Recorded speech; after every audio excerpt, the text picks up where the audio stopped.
When you are somewhere absolutely magic, and this is the location.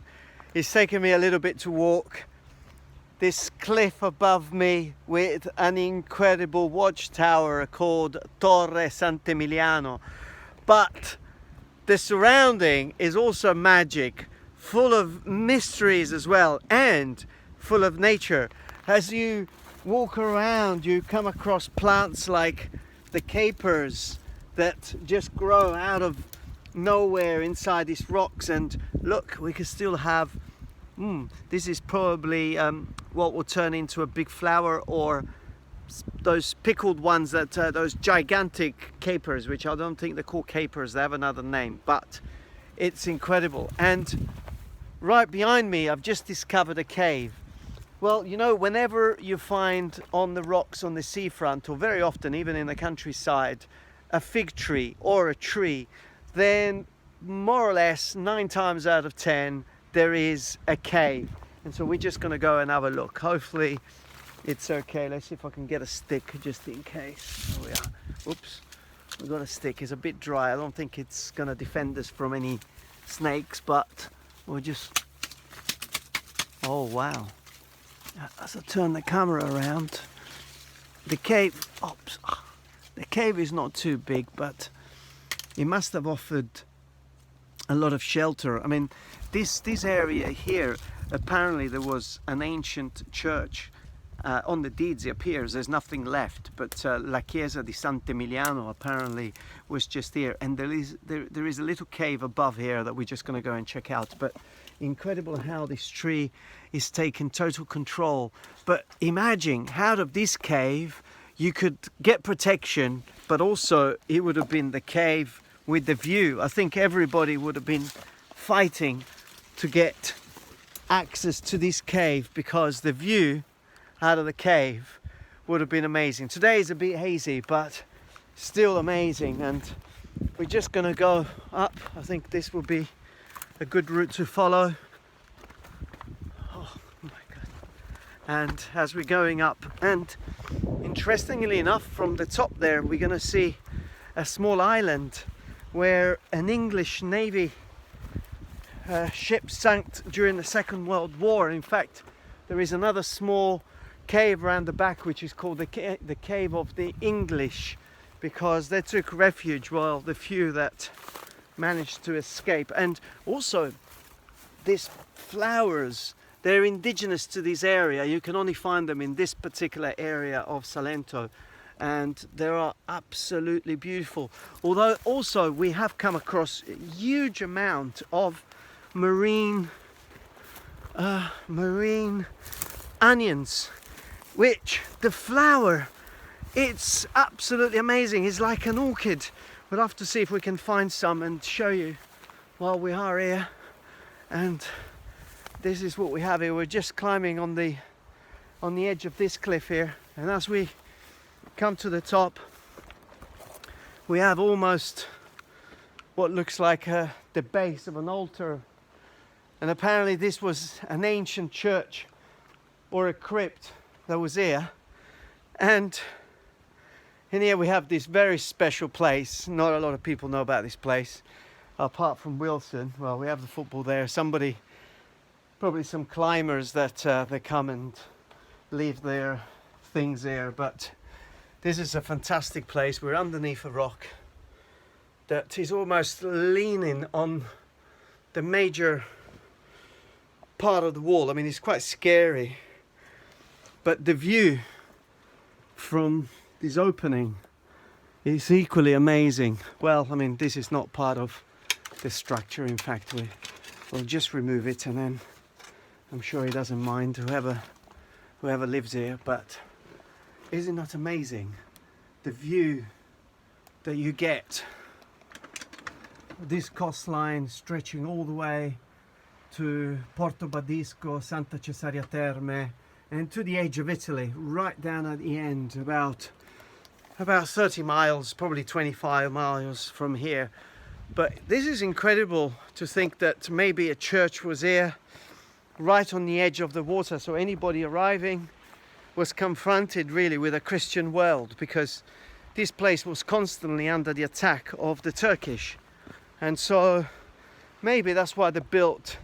And it's interesting when you come across places like this where it's totally flat. It really looks like an area where they flattened the area or they put rocks.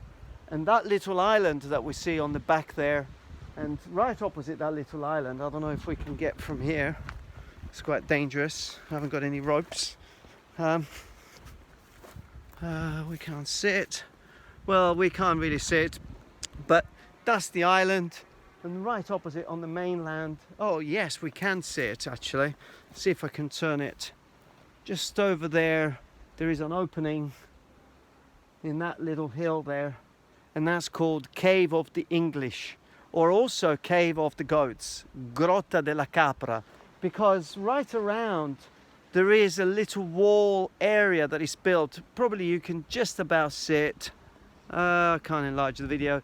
You could just probably about sit, and so maybe obviously hundreds of years ago there was a shepherd there with his goats living there, but also took the name of Cave of the English because of the Navy ship sinking just out here on around. And we're just gonna go around the back now and see Torre Sant'Emiliano, which sits right at the top of our head. We can't see it from here, but as we're going around then it will appear, and is one of the many majestic towers that were built on the coastline. Over 80 towers were built, including the one inland in the territory in the Salento area, and about 100 altogether if you stretch all the way up to Brindisi and Bari and the Taranto coastline.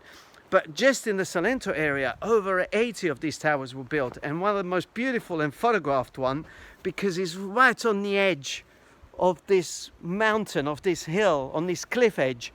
It's above our head, so we're just going to go around and have a look. I mean, around here, you could just imagine, 14th century, Salento was under the attacks by the Turks, and they didn't look like this, the Turkish. No, they didn't look like them either. But something similar was happening. They were climbing to get to the mainland and to the tower. She doesn't look Turkish. Non sei turca, no? No. Però I turchi facevano così. But yes, we don't want to lose her concentration. She's looking after the man up there who's climbing. So incredible how these things are attracting climbers from all over the world coming here. But it's not a difficult wall to climb, but the views are truly majestic when you see what's at the top. But just trying to imagine what was like in the 14th century, where these pirates came from the sea and quietly they were moving up to the cliffs and getting to the mainland and then attacking. Here we are, we can see it. That's Torre Sant'Emiliano right at the top there. And so the main aim was for the people on the tower to spot the pirates, to spot the Turkish, lit up the fire, which you will then send the signal to the nearest tower or the nearest masseria, which here was Masseria Cipano. We also did a video that you can find on our YouTube channel about a forgotten beauty of Masseria Cipano. So this tower here, Torre Sant'Emiliano, was communicating directly with the tower of Masseria Cipano. And then that tower surely was then sending the signal.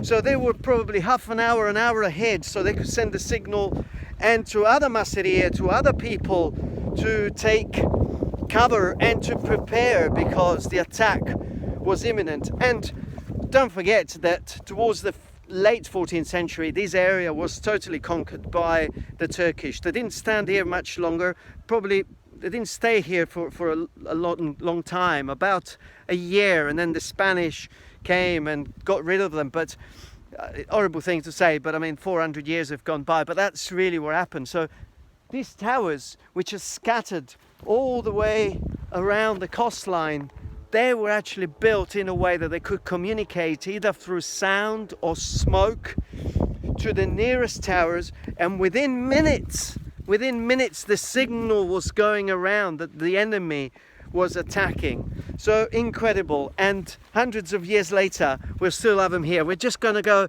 and have a look at Torre Sant'Emiliano from a close. Here we are. Remember I was telling you about the onion? Well, these are the ones. Look at this beauty. They're very tall. You see the way they elongate themselves. When the flower disappears, this big amount of leaves comes out in the spring.